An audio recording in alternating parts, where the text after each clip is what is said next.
Hey, everybody, I got a few questions that were asked from some photographers that saw this work, and they were asking, how did I create a 4-foot by 6-foot banner, custom banner for a client? And this is from a high school I did last year. I went from this image right here that you see to this finished product. And in this year for 2024, for the class of 2025, I went from this image to this image. Are we ready to take a look at how I photographed this and how I created this in Photoshop? Let's do it.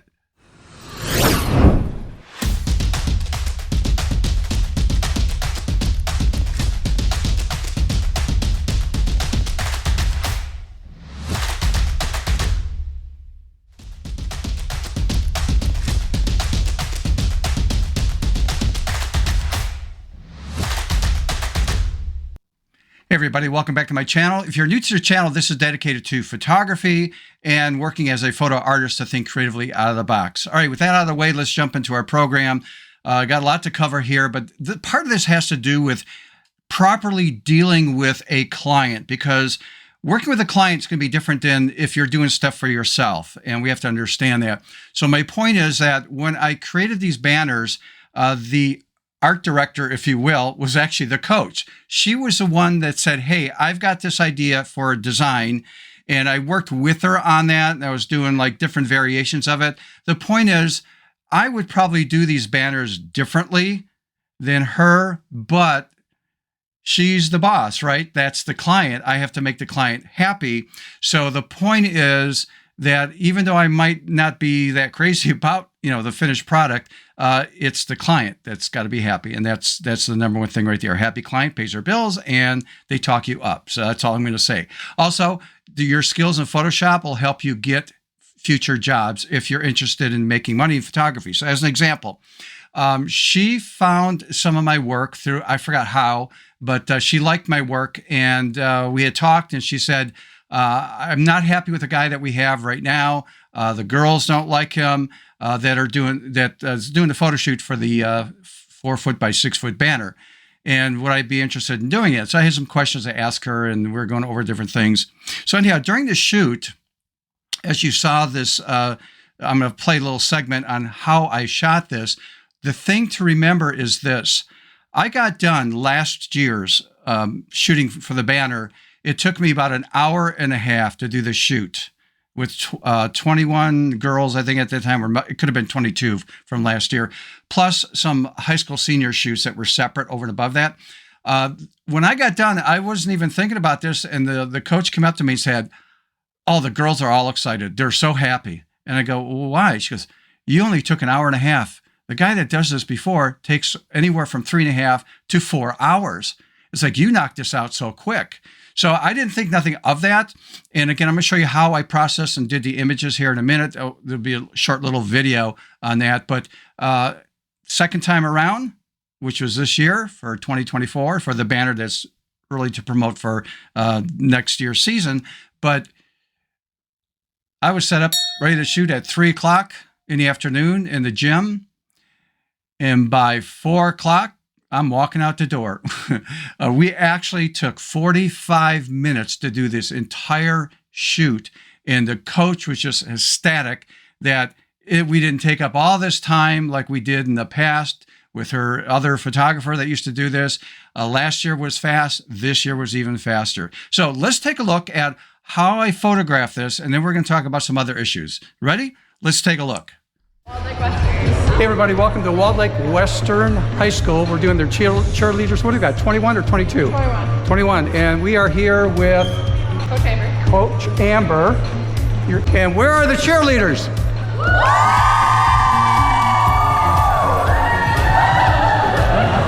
Okay, so you can see right here, this is going to be a fun group to work with.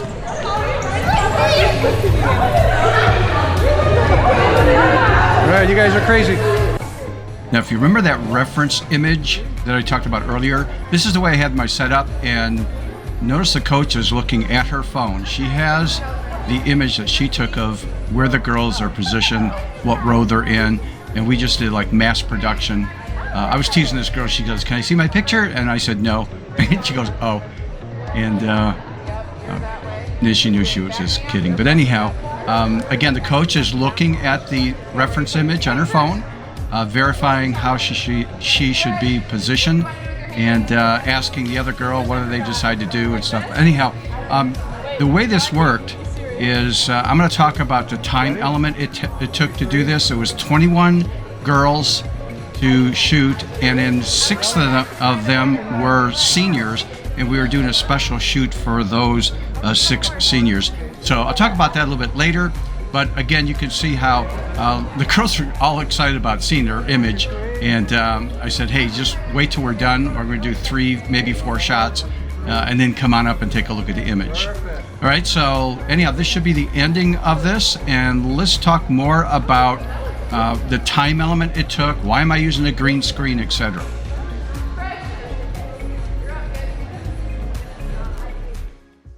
Okay, so that's how the shoot went for the afternoon. And again, I did this in 45 minutes, packed up, and I was walking out. I looked at my watch and I said, well, I started at 3 and I'm walking out toward my car and it was 4:02. So everybody was happy. Everything went really smooth. And it's a big deal when you have a coach that you're collaborating with. We got a system down. It went fast. She was happy. And again, happy client pays her bills, right? And talk you up all the time. Anyhow, so let's talk about the green screen. Why did I choose a green screen? And I've been using this product for years. Just a heads up, this is not sponsored by this company, and there's no affiliate link. Me talking about the software that I own, or actually a plugin, I should say, for Photoshop. It's all about getting my work done quickly and accurately, and that's why I use the green screen. If I try to do this, because you can do a batching process with this to knock this out really quick. If I tried to do something like this with a plain gray background and just use Photoshop by itself without the plugin, I could batch the system to do it, but there's a lot of cleanup I would have to do, far more than with this green screen plugin that I use in Photoshop. So that's why I use the green screen. And the other thing I want to talk about, as a male photographer, you got all these females around there. As I did a shoot, there is no way I ever walked up to the girl to touch her, move their hair, whatever. That was the coach's job to do. So you didn't see any of that, but the coach once in a while would run up there to take care of the hair, move this to the side, whatever, tuck the skirt down a little bit, that kind of stuff. So that's a big deal in helping the process of getting through this. Because again, as a male photographer, there's no way I'm going up there and going to touch one of the girls. Okay. So with that out of the way, let's take a look at PixNub is the website I want to talk about. And again, no affiliation with them. So let me jump into my computer here. And if you go to, I'll have the link in the show notes, but if you go to pixnub.com, and what you want to do is go to an area here called products, choose plugins for Photoshop, and then that will update the page right there. And then down here in the lower left-hand corner, it says individual plugin options. I'm going to click on that. And this is Easy Green Screen. I think it's up to version 8. I was using it with version 4 years ago. I love this product. Licensed to 1 computer is $139.99. If you want it for 2 computers, it's going to be, say, $200. Okay, so, and then you're going to get some updates, obviously, on that, but it's pretty well a polished program. I mean, I really, really love it. And the key thing is with batch processing, and you can go on their website. There are tutorials here. You can see there's the button right there for the category of tutorials. It will show you how you can actually batch process with Easy Green Screen and what Easy Green Screen can actually do. So I encourage you, if you are going to work with green screens, take a look at this software. It's one of the best ones out there in the market. And the other thing is, this is a hobby of yours. That's quite an expense. So you might think twice. I mean, it's not my job to say, hey, you should be able to afford this or not. If you're in business, this is a bargain. But if you're doing this as a hobby, money's tight, then, I would just lay off of this. But if you're serious and you're going to do this and you want to educate yourself, get that software. I think it's great. Okay, so let's take a look at, after I shot this, let's take a look at how this was actually built in Photoshop. So let's take a look at the next segment. Okay, everybody, let's take a look at the actual Photoshop file right here in Photoshop. Now, with this put together, this is the importance of Easy Green Screen, because it really helped my production of cutting out all these girls. And again, you could watch the video on the PixNub website on how that can be done with their software. All right, so let's take a look at this. I'm going to click here at the very bottom, and we'll work our way up. So I'm going to just turn this, all the layers off except for the base one. This is just a background. And the next image is, she wanted, when I say she, the coach, Coach Amber, wanted something a little bit on the dark and moody side, and she wanted to be like on a wooden plank floor or something, and brick. So I had to actually construct this, here's just changing the hue of this and saturation and brightness a little bit. And then I changed my mind on the floor. So in this layer right here, you can see that I just sort of tweaked that floor and changed the direction a little bit. There's some backlights, say fog in the background here. So that's a layer that's, I put that in.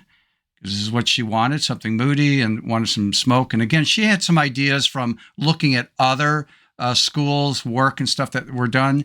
And she was like the one making the suggestions. I was just working with her on this. And again, I need to emphasize, it's what your client wants, it's not what you want.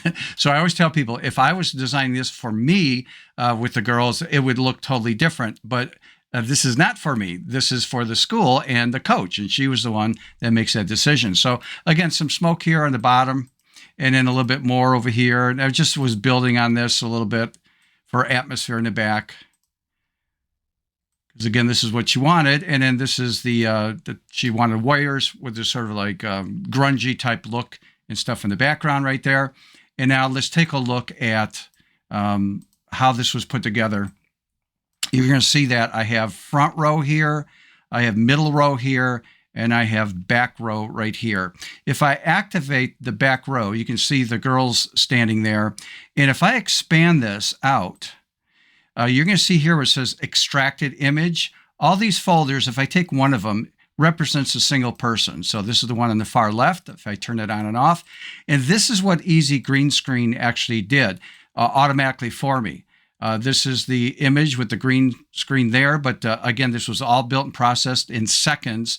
And then that's all I did was taking that folder from that image, clicking, dragging it into this, and then position the person where they need to be. So an example, because this is highlighted here, if I grab my move tool, I can position her anywhere I want in between these girls, moving it around. That's the importance of this, because I can tighten things up or expand it based on the look that we're trying to come up with. So that is what I did for that row. And just to show you that there's a couple layers above that. If I activate this layer here, it's affecting the saturation. If I turn that back on, you can see how the legs are more saturated. I needed to dumb that down a bit. And then I actually vignetted some, I think I did a levels right there. And I had to drop down, so almost like a shadow effect. Also, if you take a look, if I expand this again, down here, there's something called shadow, and I can turn that on and off. You can see how I placed a shadow there just to create the illusion that, anchors them down like they're actually standing on the floor.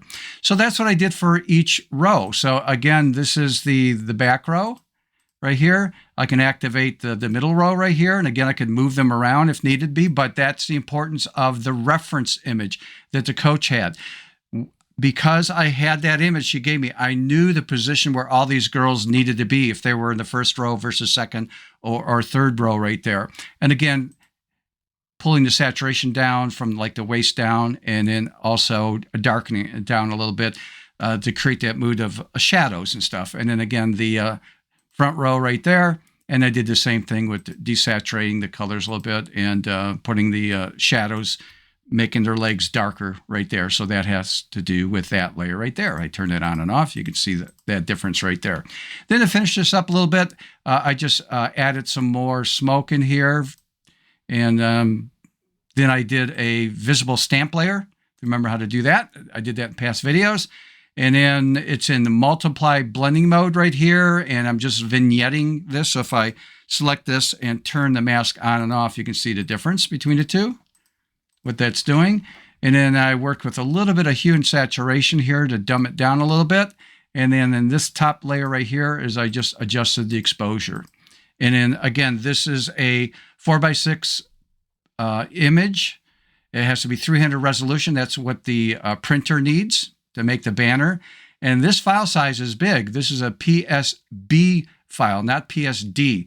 PSB is, I believe it's when you hit 2 gigabytes or more, it's got to be saved in the PSB format. This image is 7 gigs in file size. So you better have a hefty computer. My computer has no problem handling this, but if I'm working on a laptop or something, oh my goodness, it's going to be like in slow motion. So this is off a desktop. I need the power. I need the RAM memory, far more power, and a really high-end graphics card that I'm not going to be able to get in a laptop. So anyhow, that's how that was put together. And let's talk about a conclusion on this. And that is, I like to emphasize to people that if you're fairly new to Photoshop and you have an interest of, I would love to make money in photography, just part-time or something, I think building your skills in Photoshop and being able to do stuff like this and other unique composites and stuff that I share with you guys, it separates you from competition. People will hunt you down and hire you when they start to see your work and what you can do. And that's a big deal. And so that's how I got this. This is the second year I'm doing this with the high school, and the coach is just loves it. The time to take to do this is so much shorter than what they were doing before. The girls love this because it doesn't waste a whole afternoon of 3 to 4 hours for them. I'm done in like 45 minutes with them. It took me 15 minutes to pack up and walking out of the place. So it's that collaboration is so important with the client, working together and establishing the rules. And you can see hopefully how that reference image really, really helped do the photo shoot. Okay, so hopefully you learned something today. If you can do me a favor, and that is, again, like the video, subscribe if you have not subscribed, and hit that notification bell. If you have any issues or questions, my email address is right here at the very bottom. It's stephenphotoartist@gmail.com. And again, I'd like to thank the people that have been donating to buymeacoffee.com/StephenPhotoArtist. It's on a volunteer basis whenever you feel like donating. I should start, I don't know how you guys would feel if I announce the people that are donating coffees or buying things off that website or not. Sometimes people just don't want their names to be mentioned. I don't know if that's a good idea or not. But anyhow, so with that out of the way, until next time, let's get that camera out. Let's creatively think, literally out of the box. Until next time, see ya.